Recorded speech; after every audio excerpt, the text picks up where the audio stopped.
Bienvenidos todos, muchas gracias por asistir. Esta es la reunión del viernes que corresponde a la rotación de urgencias en neurocirugía.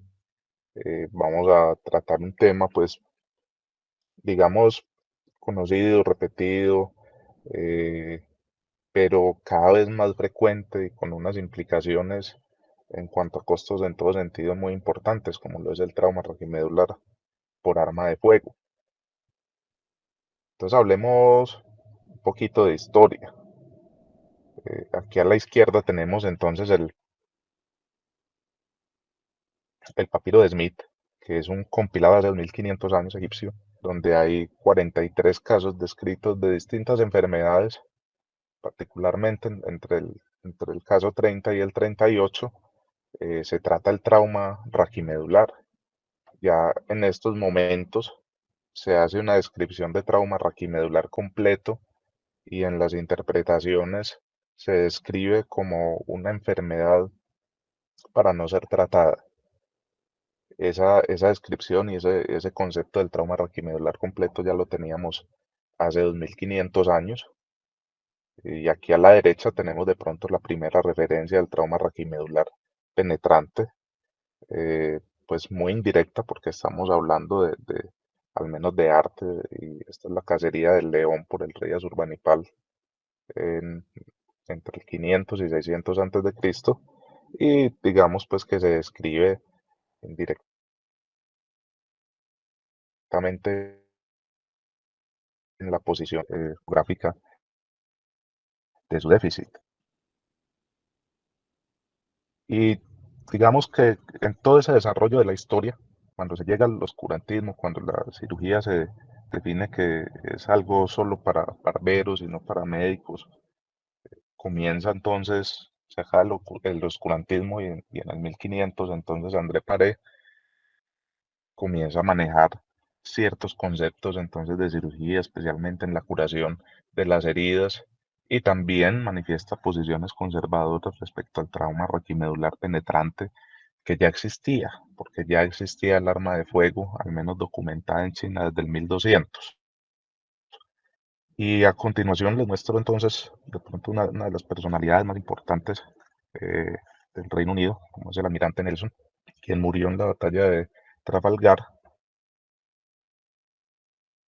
y tiene muy bien documentado, muy interesante para conocer un estado del arte de lo que era la medicina en estos momentos, porque estaba en un barco y porque tenía una bitácora muy definida. Él recibe entonces, como podemos ver acá en un artículo, una reconstrucción de la revista Nature, eh, el ingreso a través del húmero penetra pues en tórax, penetra pulmón, penetra tronco pulmonar. Allí entonces, a nivel de la vértebra dorsal, se describe en la bitácora, el propio Nelson describe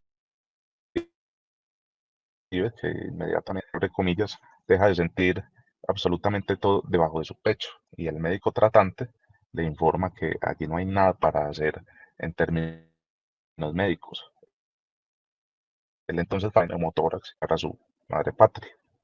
Luego tenemos al presidente James Garfield, el presidente número 20 de Estados Unidos, quien en 1880 fue evaluado, se encontró y se describió entonces la herida de entrada a nivel se describe, de la línea media. A partir de allí, pues estamos hablando de un presidente de una nación que ya estaba comenzando a ser una potencia industrial con todos los recursos. Es tratado, es explorado, inclusive con Graham Bell intentan localizar, porque digamos que la premisa era localizar dónde estaba el proyectil, porque él tenía un dolor dorsolumbar. Y se hace una serie de exploraciones quirúrgicas, se hacen muchas, inefectivas, sin encontrar el proyectil. Hay que aclarar que en ningún momento él tuvo un déficit motor o sensitivo, tenía el dolor. Desde el atentado hasta el fallecimiento del presidente Garfield pasaron 2 meses, varias intervenciones, perdió aproximadamente 50 kilos de su peso hasta que falleció de un dolor de pecho y escalofríos, como se describe en la historia clínica. Posteriormente, en la autopsia y luego expuesta en el Museo Naval, en un museo naval pues de medicina de guerra en Estados Unidos. Entonces se encuentra el trayecto de la bala que penetra eh, básicamente el disco, parte de los dos cuerpos y el disco. Y en la autopsia se encuentra que la bala estaba en el retroperitoneo cerca de la cabeza del páncreas sin afectarlo, cubierta por un quiste lleno de pus. Además, ya el paciente tenía múltiples abscesos alrededor de la vértebra, ¿cierto? Entonces, digamos que lamentablemente en estos momentos no había los trabajos de Pasteur, el trabajo de List con el lavado de manos apenas se estaban institucionalizando y pues tampoco existían los rayos X ni la facilidad de la ubicación, ¿cierto? Habríamos dicho que para estos momentos sus cirujanos, para esos momentos sus cirujanos habrían obrado bien, probablemente nuestra conducta en estos momentos fuese más conservadora, el presidente estaría vivo. Otro presidente de Estados Unidos, son tres presidentes de Estados Unidos asesinados por arma de fuego. El presidente Kennedy sufrió dos heridas y una de ellas pues digamos que en la autopsia se describe como mortal la primera, la que entra pues por el parietal derecho y tiene su salida en el frontal. Y sin embargo, en la autopsia hay algo muy poco descrito y es que tuvo una entrada a través de C6 que penetra, sale. Recordemos que esto fue un disparo con un arma de alta velocidad y rompe la tráquea, ¿cierto? Probablemente, y en la cirugía intentaron pues hacer una rápida, probablemente, sin decir que la primera no fuese mortal, la segunda eh, podría por compromiso de la vía aérea, además pues de lo que implica una lesión cervical, haber contribuido a una muerte, digamos, de un modo mucho más prematuro. Entonces, bueno, esa es una serie de personalidades con sus particularidades muy bien documentadas a través de la historia, precisamente porque eran personas importantes en el medio social, ¿cierto?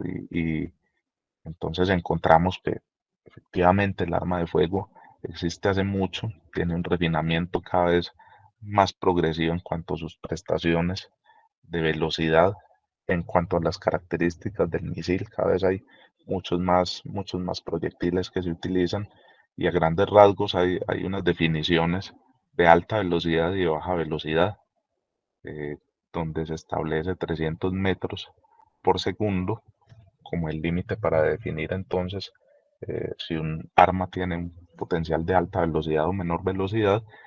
Y es muy importante esto porque es la velocidad de pronto en la ecuación de la transmisión de energía lo que más implica el fenómeno de la cavitación que lo vemos aquí a la derecha, ¿cierto? Aquí estamos hablando, de hecho, lo que estamos viendo acá son referencias de calibres y de armas que son de baja velocidad, eh, la prueba de los proyectiles, la cavitación, digamos, permanente que genera y la cavitación temporal, que como podemos ver, aumenta mucho más cuando aumentamos más la velocidad del proyectil. Entonces, esto sumado al refinamiento, por ejemplo, de estas balas que estamos viendo acá en el diagrama, que son balas de punta hueca y que generan más ondas expansivas, eh, se traduce en que cada vez tenemos más complejidad, tenemos más daño, tenemos más generalización del uso de las armas, ya sea porque son más baratas, ya sea porque se crecen, pues, ya sea porque se crean, perdón, de modo hechizo, pues como decimos aquí en Colombia, y por supuesto porque se asocian a muchas circunstancias sociales y económicas. Es así entonces como se constituye el trauma raquimedular por arma de fuego, casi en un quinto por ciento de todo el trauma raquimedular, en casi todas las epidemiologías del mundo. El rango entonces es en edades muy productivas, pues al menos desde lo que uno considera físicamente, y hay una gran frecuencia entre los hombres, hay un rango de 78 a 91%, y cuando buscamos literatura, estudios retrospectivos, encontramos que siempre ronda el 90%, es una desproporción muy grande, casi siempre vamos a tener un déficit completo, déficit neurológico completo, y el predominio, lo cual tiene lógica por la extensión del segmento, el predominio del nivel de lesiones a nivel torácico, cervical o lumbosacro. La valoración de todo lo que llamemos trauma en la especialidad que sea, siempre debe partir juiciosamente de la TLS, sencillamente porque para nosotros como neurocirujanos hay una prioridad en la columna, pero cuando estamos enfrentados a estos traumas con una cinética tan grande, vamos a tener patologías, digamos, de una urgencia vital mucho más rápida. Por lo tanto, el esquema del ABCD, digamos que no escapa al abordaje del trauma raquimedular por arma de fuego. Y lo que nos concierne, luego de descartar entonces el componente aéreo, ventilatorio y circulatorio, entonces aparece la búsqueda del déficit neurológico. Entonces aquí se describe, digamos, muy brevemente la valoración de los reflejos, buscando pues signos de choque medular en el momento, que son muy importantes eh, para hacer un seguimiento adecuado del ASI, y luego la exposición para saber probable punto de entrada o de salida y calcular trayectos de los proyectiles. Hecho que es absolutamente importante porque como decíamos, o sea, estamos hablando de un trauma penetrante, pero a diferencia del trauma penetrante por otros objetos, estos vienen con una alta velocidad y tienen una capacidad dinámica de hacer cambios en ángulos, de hacer heridas transfixiantes y de herir mucho más allá de lo que se espera por el punto de entrada. Entonces, esa exposición, luego apoyada de una correcta evaluación imagenológica, nos da la idea de la posición, del trayecto y de las probables lesiones asociadas al trauma raquimedular que estemos sospechando. Particularmente importante es entonces en el cuello la búsqueda entonces de esos puntos de entrada y de signos blandos o duros de lesión aérea, vascular o digestiva, y en el abdomen porque puede tener implicaciones importantes para el desarrollo de infecciones. El ASIA, ya sea en el contexto pues, de choque medular o luego del choque medular, es esencial para nosotros para establecer el límite y para establecer el nivel motor y sensitivo y asociar entonces topográficamente la enfermedad y para establecer también el deterioro temprano o tardío que puede cambiarnos una decisión conservadora por una quirúrgica. Entonces, en toda esta evaluación secundaria, luego de que un paciente es evaluado en el aspecto ventilatorio, circulatorio, se considera que está estable y entonces ya estamos buscando la enfermedad por el lado de nosotros, es muy importante establecer el compromiso neurológico progresivo, ¿cierto? Solo esa definición de compromiso neurológico progresivo, digamos que ya nos dice que estamos hablando de una lesión incompleta que está empeorando y como vamos a ver adelante, eso sí tiene implicaciones respecto a la decisión quirúrgica, como no lo tiene tanto un paciente que ya tiene un déficit completo instaurado. Establecer adecuadamente un síndrome de la cauda equina, evaluando e interrogando al paciente es muy importante porque pueden tener más beneficio quirúrgico. La estabilidad de la columna, porque también tiene una relación con las decisiones quirúrgicas, evaluar la presencia de fístula, de líquido cefalorraquídeo a través de la herida y ya sea por la historia, por examinación, por el tipo de arma, por la anamnesis, tratar de determinar qué tipo de proyectil era, si tenía un contenido, por ejemplo, de cobre o de plomo, y si era obviamente de alta velocidad o de baja velocidad para tener una dimensión del probable daño que tenemos. Los signos entonces de daño vascular a nivel periférico, porque recuerden que pueden haber cambios de ángulo y de trayecto importantes con estos proyectiles. En cuanto a las imágenes, digamos que un recurso inmediato que hace parte de la serie de trauma es la radiografía. Tiene una gran ventaja y es que genera muy poco artefacto, pues no genera artefacto y se puede delimitar muy bien el proyectil respecto a otras estructuras. Entonces, cuando nos valemos de una proyección ortogonal que no es más que la relación entonces de dos proyecciones a 90 grados, podemos establecer una adecuada ubicación, como aquí podemos ver que está prácticamente en todo el canal medular. Y nos puede entonces dar una idea del trayecto si tenemos entonces claro cuál fue el punto de entrada de ese proyectil. La gran ventaja pues también es la rapidez y es el hecho de que con la radiografía podemos hacer también una serie de traumas muy rápida para identificar otras patologías que pueden ser más prioritarias. La tomografía de igual forma hace parte de la serie de trauma, es muy rápida, tiene la desventaja entonces de que puede generar un poco más de artefacto, pero tiene además el corte axial y las reconstrucciones que nos dan entonces una muy buena ubicación del proyectil. Además es importantísima en lo que concierne a la planeación quirúrgica, porque entonces ya con este corte axial eh, podemos tener una clasificación más adecuada de las fracturas a nivel vertebral y el compromiso entonces de los tres pilares de estabilidad. La resonancia, digamos que en el contexto inmediato no es tan necesaria, no es tan válida pues para una planeación quirúrgica, es costosa, es lenta.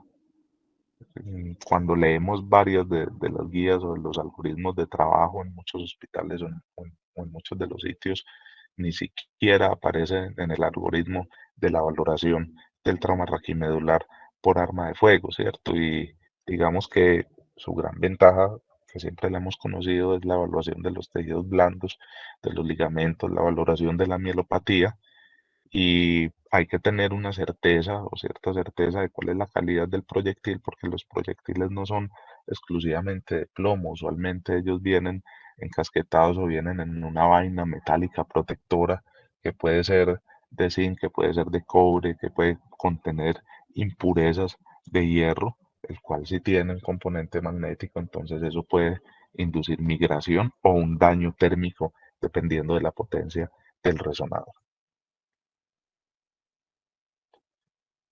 Entonces, luego de hacer esa valoración imagenológica, viene la pregunta que uno se hace precisamente cuando estábamos hablando desde la historia, y es sobre la cirugía, la pertinencia de la cirugía, ¿cierto? Es pertinente entonces la remoción de un proyectil. Las metas prioritarias de la cirugía en estos pacientes son la descompresión en el paciente que tiene un deterioro, o sea, que tiene una lesión incompleta que está empeorando, el paciente que tiene criterios de inestabilidad, debe ser estabilizado, eh, y entonces digamos que esa pregunta de la remoción del proyectil está muy sujeta precisamente a eso, ¿cierto? O sea, cuál es la posición, cuál es la ubicación, cuál es la relación del proyectil respecto a la compresión o al deterioro que está teniendo esa persona. No hay un beneficio en lesiones completas, al menos en lo que concierne al desenlace funcional. Ya hablar de estabilización o control de dolor es otro asunto. Eh, Definitivamente hay un mayor beneficio cuando estamos en traumas que son caudales a T12 y particularmente en en la cauda equina, en el paciente que tiene síndrome de cauda equina y hay allí una indicación quirúrgica y también hay un beneficio en la cirugía cuando estamos hablando de una migración de proyectil que es tardía y que tiene deterioro, ya sea motor, ya sea que el paciente presente dolor. Estas son migraciones que se pueden dar ya sea por resonancia o ya sea por simple gravedad o por movilización del paciente. Per se, hacer cirugías, eh, digamos, con criterio de profilaxis respecto a la infección, porque el paciente tiene esquirlas o fragmento en canal, no se ha encontrado que esto aumente un riesgo de infección. Inclusive cuando hay compromiso visceral, tampoco se ha demostrado que hacer una esquilectomía de fragmentos intracanal disminuya el riesgo de infección. Otra indicación importante de la cirugía es para el proyectil que está ubicado en el disco o en las facetas, en las caras articulares, que tiene contacto con un líquido sinovial y que puede generar entonces una dilución, eh, particularmente del plomo, y genera saturnismo, o sea, puede generar eh, de modo, digamos, ya un poco más larvado y como complicación tardía entonces anemia por toxicidad en la médula ósea, encefalopatía, letargia, anorexia, e inclusive cuando hay un casquillo entonces de cobre, cuando hay una cobertura de vaina de cobre, ahí puede haber una gran irritación. Se ha reportado in vitro mielinolisis y necrosis. Entonces pueden ser criterios para hacer un retiro del proyectil. Y finalmente están los criterios de estabilidad que no escapan a lo que tenemos establecido, o al menos por ahora manejamos los criterios de la OSPINE, ¿cierto? Entonces traigo aquí los dos pokés de ejemplos, particularmente el toracolumbar y el subaxial, porque el cervicoccipital está en estos momentos en la clasificación cervicoccipital de la AO. En estos momentos está en propuesta y todavía no ha sido institucionalizada ni siquiera por ellos mismos. Idealmente, igual que en el trauma raquimedular, si hay un criterio de cirugía, el mayor beneficio se espera en las primeras 24 horas en cuanto al control de dolor, en cuanto a tener menos complicaciones infecciosas. Si bien puede aumentar la probabilidad de fístula, una intervención temprana, si tenemos un proyectil que haya penetrado el canal o que esté en contacto pues con la dura o bajo la dura. Eh, y cuando, por el contrario, se espera más de 2 semanas para hacer algún tipo de cirugía, entonces el riesgo está en el desarrollo de aritenoiditis y absceso. En esa valoración inicial es esencial entonces indagar sobre la profilaxis antitetánica que tenga estos pacientes. Entonces, para resumirlo de un modo práctico, si tienen menos de 3 dosis o la última fue hace más de 5 años, entonces se debe recibir tanto el toxoide como inmunoglobulina. Y si alcanzó a recibir más de 3 dosis, así hubiesen pasado más de 5 años, sería un refuerzo del toxoide tetánico. En cuanto a la profilaxis antibiótica, es otro motivo de debate. Aquí traía entonces una revisión de Cochrane muy reciente en los pacientes en que han recibido entonces trauma abdominal. Y entonces se evalúa la importancia de la profilaxis antibiótica para mortalidad, para infección intraabdominal y para infección de sitio quirúrgico abdominal en pacientes pues que tienen trauma. Se evaluó entonces una diferencia para pacientes que habían recibido antibióticos por 24 horas o en más de 24 horas y no se encontró una diferencia real ni en el RR y tampoco se encontró significativamente estadística. Además, la clasificación de los artículos evaluados, eh, que eran ensayos, era una calidad de evidencia muy baja. De igual modo, se buscó también una diferencia entre los antibióticos administrados 24 horas y los que recibieron una única dosis como profiláctica, y tampoco se puede decir que haya una diferencia, y entonces hay una información inconclusa, además con una evidencia de muy baja calidad. Otro motivo de debate, eh, digamos ya un poco zanjado, es el uso de altas dosis de metilprednisolona. Este es un metaanálisis reciente, pues esto es publicado pues en Neurology, es un metaanálisis chino de un total de 4.500 pacientes.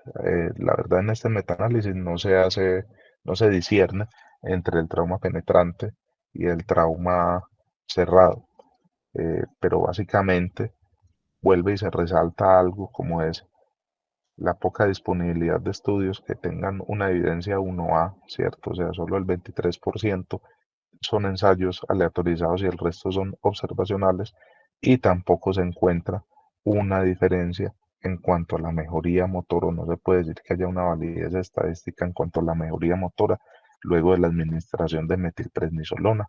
Vuelvo y aclaro, no hay una diferencia en sí para, hay una diferencia en sí para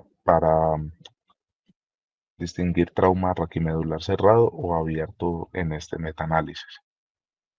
Y este es un artículo que me encontré bien interesante de finales del año pasado de la Universidad de Paraná en el Hospital de Curitiba sobre el algoritmo que ellos desarrollaron para el manejo entonces de heridas por arma de fuego.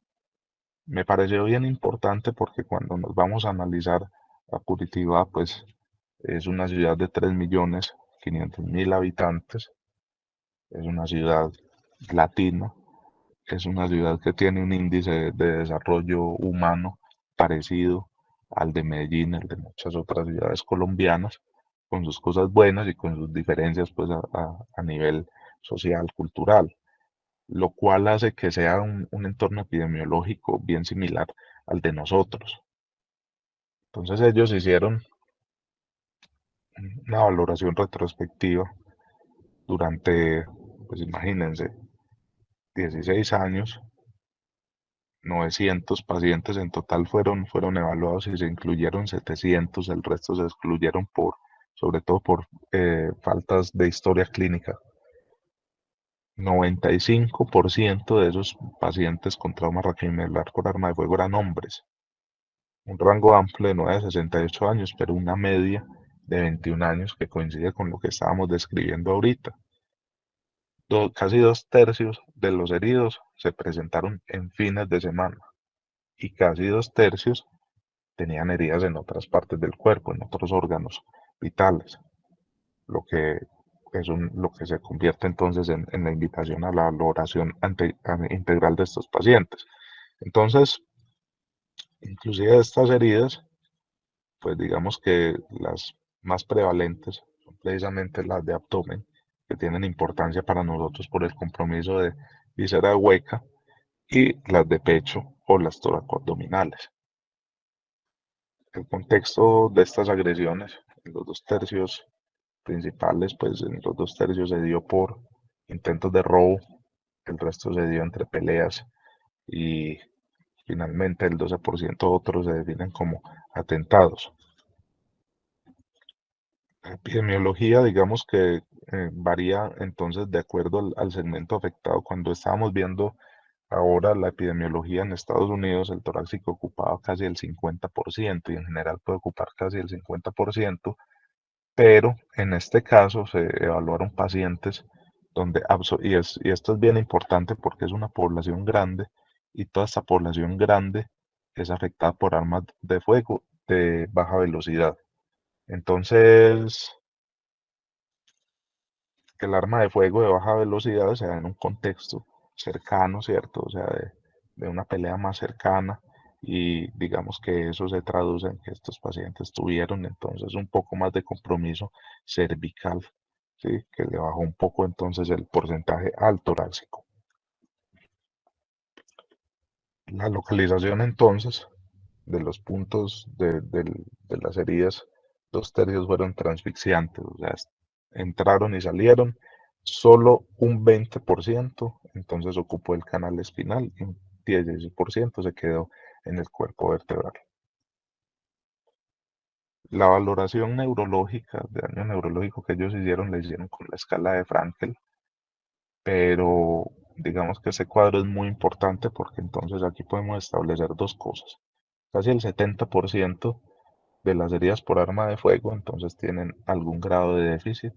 El 50% pues es un déficit que se considera completo, y hay otro componente que es el paciente entonces que no tiene absolutamente ningún déficit, ¿sí? Y eso es compatible entonces con la capacidad de daño de alta energía que tienen estos proyectiles, ¿cierto? O sea, casi que no admiten lesiones incompletas o puntos medios, ¿cierto? Entonces, o pasa y afecta a la médula y genera un daño por cavitación o un daño térmico o un daño por trauma directo o sencillamente no pasa y no genera daño. En cuanto a estos pacientes, durante estos 16 años, eh, casi el 60% fueron atendidos entonces de modo conservador y el 40% se les dio cirugía y de ese 40%, el 60%, dos tercios, entonces no necesitó instrumentación, sino que fue remoción, exploración y remoción del proyectil.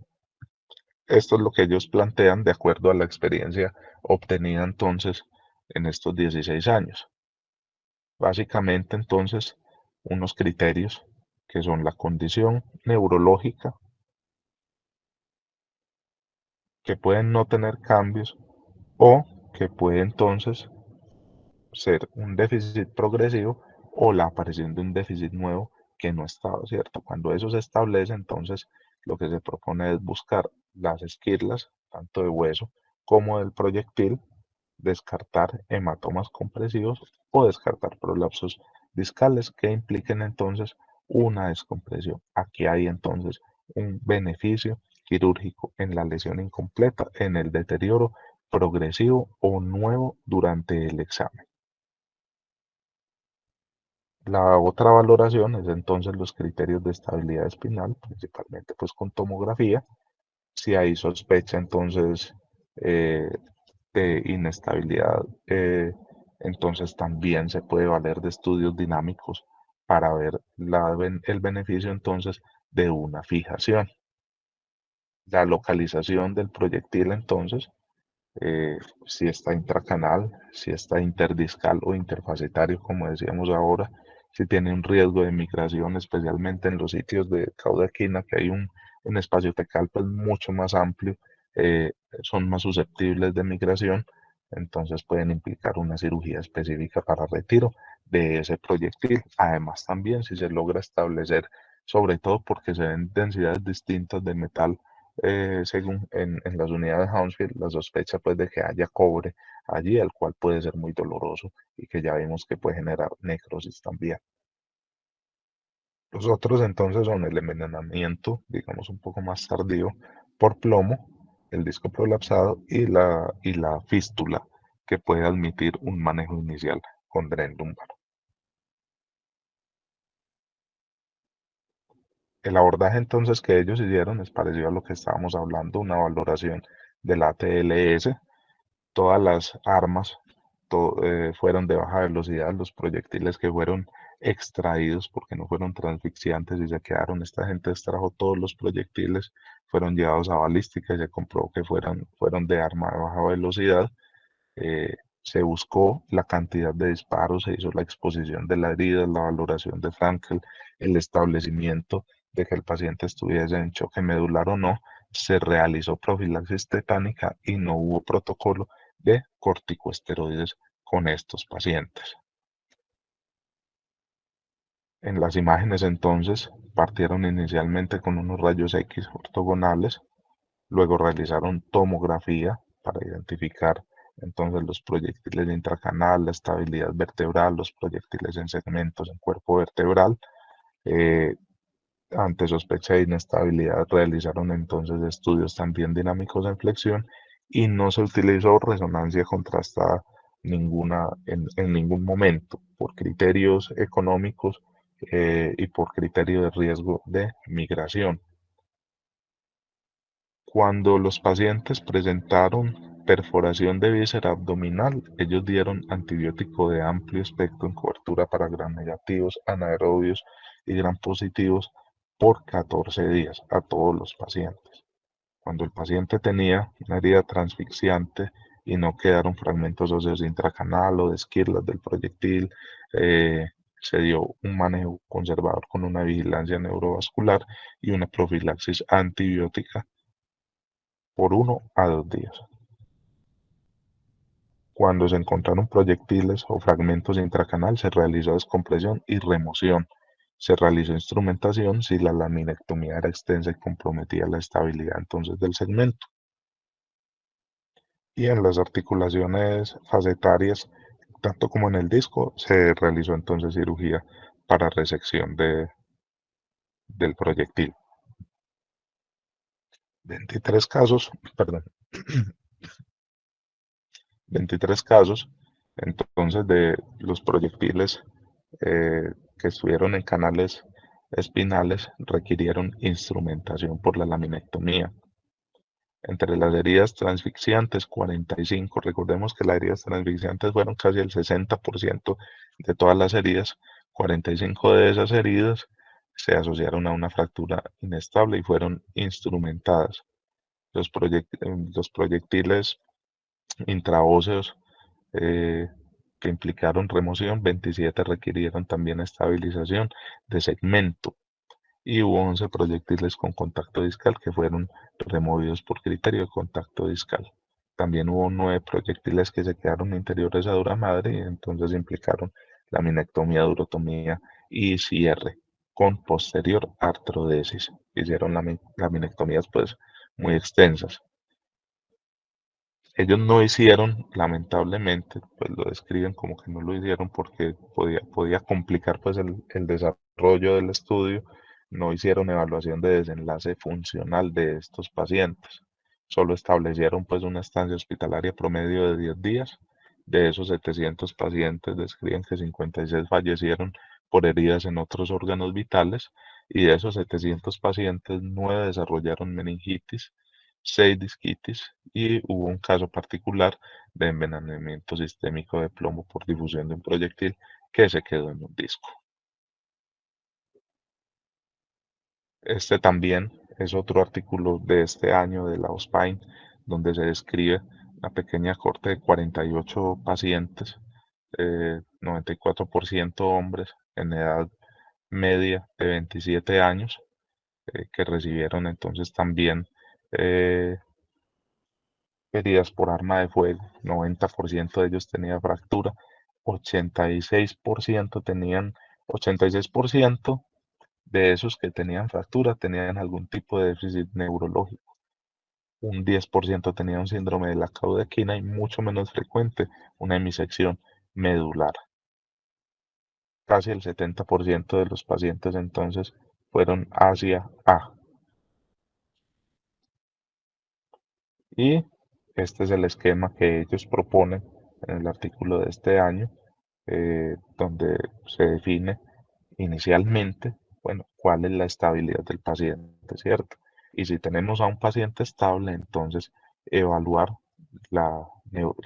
el estado neurológico o no, ¿cierto? O sea, podemos ver que de pronto es una valoración un poco más práctica porque no menciona varios factores, sino que se fija prácticamente inicialmente en circulación, paciente estable e inestable, paciente que no tiene déficit neurológico y según esto se interviene según estabilidad o no de la fractura y paciente que tiene déficit neurológico.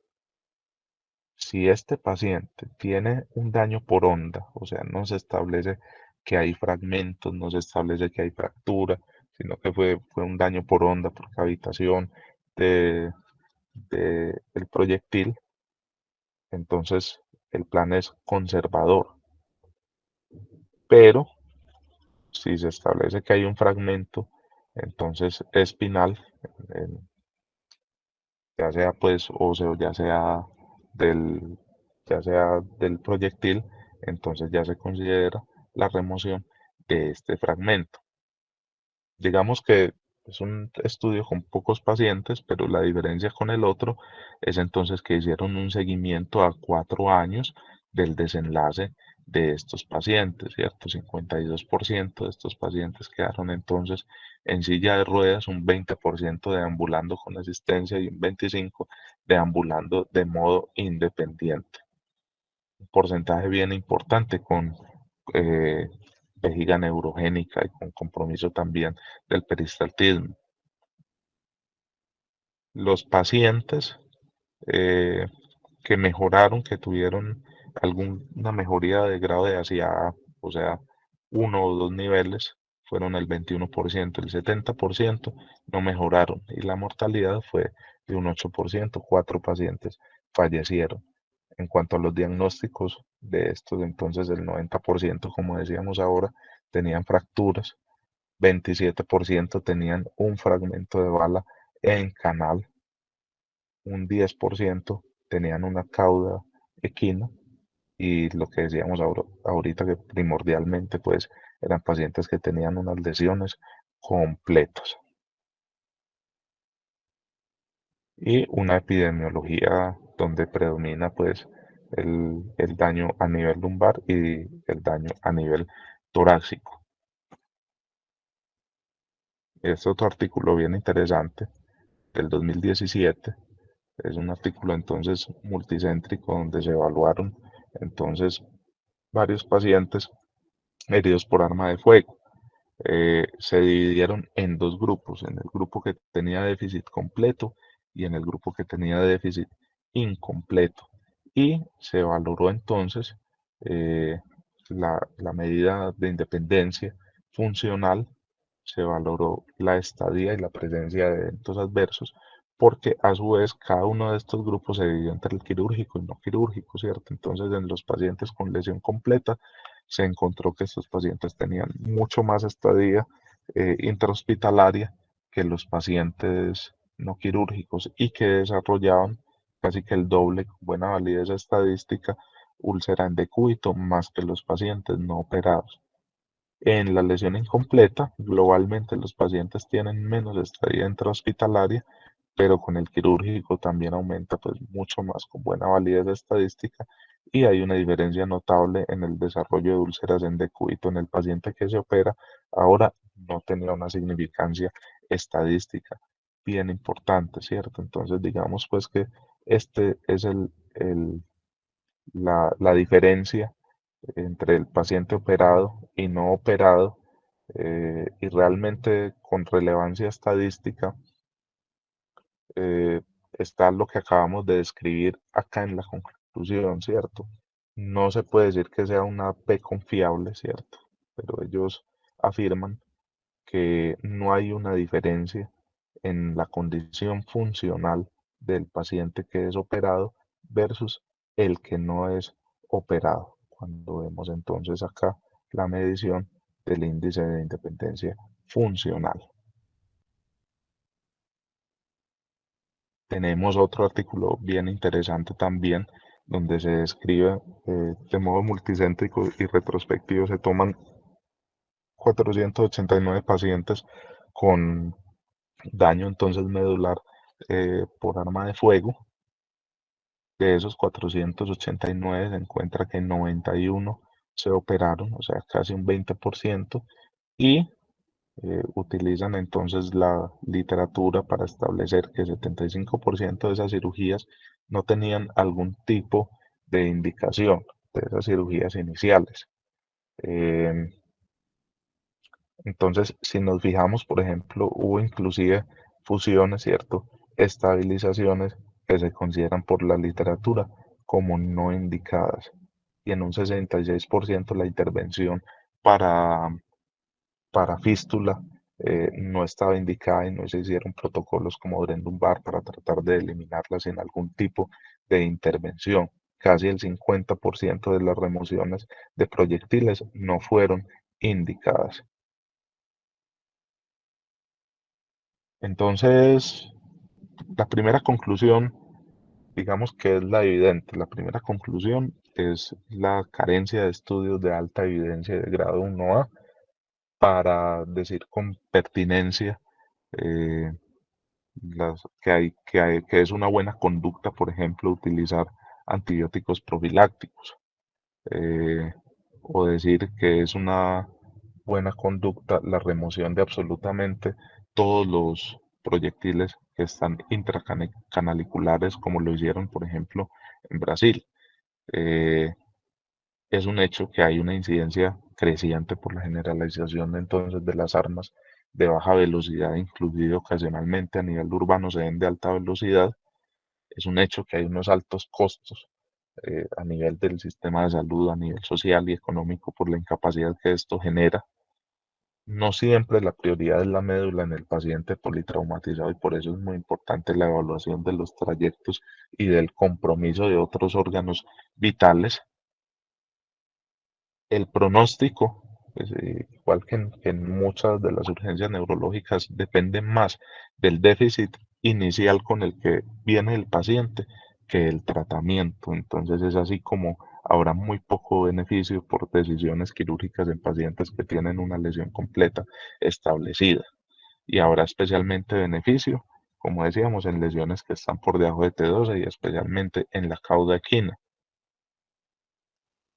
Y la cirugía definitivamente sí está indicada entonces en el paciente con lesión incompleta que está sin deterioro, en el paciente inestable que presenta signos de toxicidad, de compresión con lesión incompleta y que tiene unos fragmentos intracanal asociados a ese deterioro. Era esto lo que traía respecto a un breve recuento pues como de la evidencia más reciente en un tema pues muy conocido por todos. Muchas gracias y espero observaciones o preguntas. Gracias, Julián. Muy interesante, una revisión bastante buena.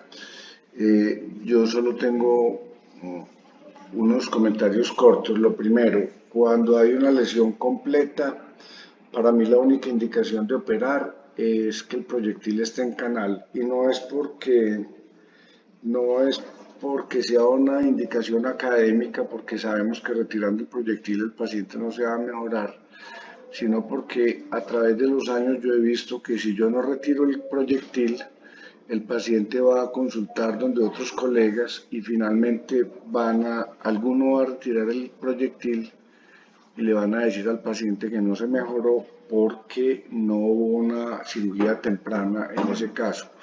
Entonces, para evitarme ese problema, yo siempre retiro el proyectil cuando hay lesión completa y creo que esto afecta favorablemente la parte psicológica del paciente, pero realmente no tiene ninguna indicación académica. Otro problema que yo he visto y que tú lo dijiste claramente es cuando los pacientes tienen una lesión de la cola de caballo y hay esquirlas. Entonces, con frecuencia pensamos que sacando esas esquirlas el paciente va a tener una recuperación mejor o vamos a evitar una infección. Sacar las esquilas de la cola de caballo es dificilísimo y cuando uno se pone a hacer eso, lo que hace es más daño en las raíces y generalmente no termina sacando todas las esquirlas, entonces yo creo que es un error. Sacar los proyectiles del disco es controvertido. En realidad, yo creo que la intoxicación por plomo es más algo anecdótico. Yo nunca he visto una lesión de estas, una intoxicación por plomo. Entonces, sacar el proyectil del disco, digamos que se puede hacer siempre y cuando el proyectil esté en la parte posterior, porque si está en la parte anterior, entonces vamos a terminar haciendo una resección vertebral parcial, vamos a causar más morbilidad de la que ya tiene el paciente. Y finalmente también, como tú lo dijiste, la otra indicación para hacer cirugía es cuando el paciente tiene un déficit incompleto y hay una compresión por hueso o por el proyectil. Ahí indiscutiblemente hay que operar. Pero si la lesión es completa y el paciente lo que tiene es una compresión por hueso, pues por el trayecto del proyectil, yo no creo que haya ninguna indicación para operar. La inestabilidad generada por proyectiles es absolutamente rara. En mi vida yo creo que he tenido que operar máximo un paciente o dos pacientes por inestabilidad secundaria a proyectil. Estas lesiones no son inestabilizantes por lo general. Y la otra indicación para operar, que sí es absoluta, es cuando después de un tiempo aparece osteomielitis o espondilodisquitis y ahí sí indudablemente hay que entrar a operar al paciente. No tengo más comentarios, Julián, muchas gracias.